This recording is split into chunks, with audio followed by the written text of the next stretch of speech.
Hi everyone, this is Amy Delaney and we're talking about the group this week in our readings.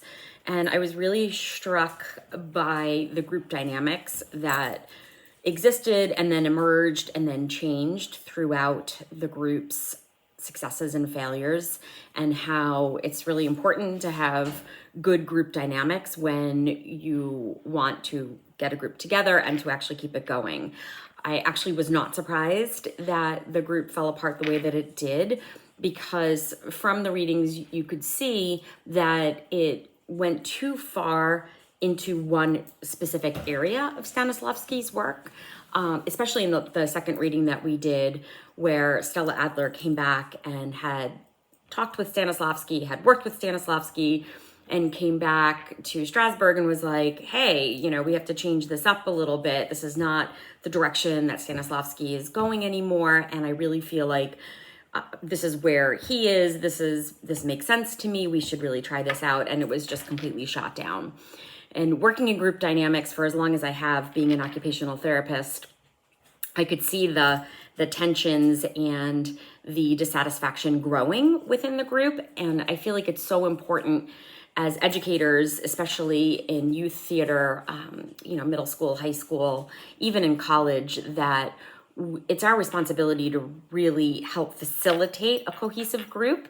So I was really interested in reading further into that group dynamic. Everybody in a group has a role to play, not just obviously the character, but also a role. There are leaders that emerge, there are followers that emerge, there are people that are the creative side that have all these great ideas, there's the organizers, people that are very left-brained and logical and can really put plans into action. So it was really interesting to see that with that very clear leader that emerged, that everybody just kind of followed right into place. And then when things started to get a little bit more challenging, where people had different ideas, the leadership was such that it wouldn't tolerate any newness or new ideas. So I was really struck by that. In my classrooms right now, we follow a lot of the principles of restorative justice. It's something that's very pronounced in our schools. We do it during we have an X block that we do with the kids in middle school. So it's a time where we actually run circles. And with my students now, the first thing we do these first couple of cycles of school is establish our norms for our group. What are the things that we find very important for our group in order to be successful and in order to be able to work with each other for an entire school year? And they're the kids' norms, they're my students' norms, they're not my norms. And I always tell them I don't want it to be norms just like raise your hand or, don't talk when the teacher's talking. These are not my norms that I want. They should be cohesive as a group. And they vary and they change between the groups. And I always love to see how that emerges throughout. Last year, I had a really itchy, scratchy group. The kids, there were a few in there that strongly disliked each other, and they would make that known throughout, the early process of the group.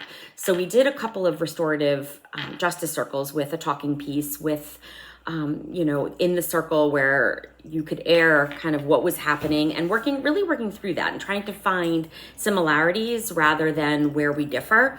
And it definitely helped. I can't say that it was, kumbaya by the end of it, but it certainly wasn't as itchy scratchy. And they did work together, and they actually put on, I have my 8th grade students, they write a 1-act play together, then they produce it. So we have a director, we have a stage manager, we have tech people. So they were able to actually do that. And I was really, really proud of them. So reading this work this week about the group really just made me think about group dynamics and how it is really important for us as directors, as educators, to facilitate that group process and to make it as successful as it can be, to help our students see how to work together in a group and sustain that for longer periods of time, even when conflicts arise, because they're going to arise.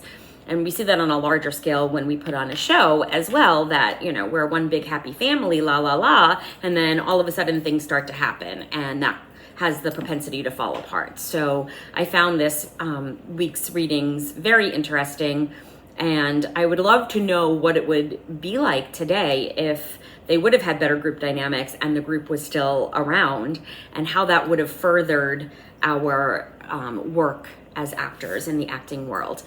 The one last thing that I just found as I was reading it was just, made me really think about America and Russia and kind of that competitive nature that we've always had, where, we want to know what the Russians know. And I was really struck by that in the beginning of the readings, that, here was Russia doing all these great things with acting, and America wanted to emulate it. And instead of furthering it along, they got really stuck, where the Russians then took it a step further, Stanislavski took it a step further, and America was unable to do that because they just wanted to perfect this one thing. So those are my thoughts for this week. I look forward to next week's reading. I hope everybody has a wonderful, long Labor Day weekend.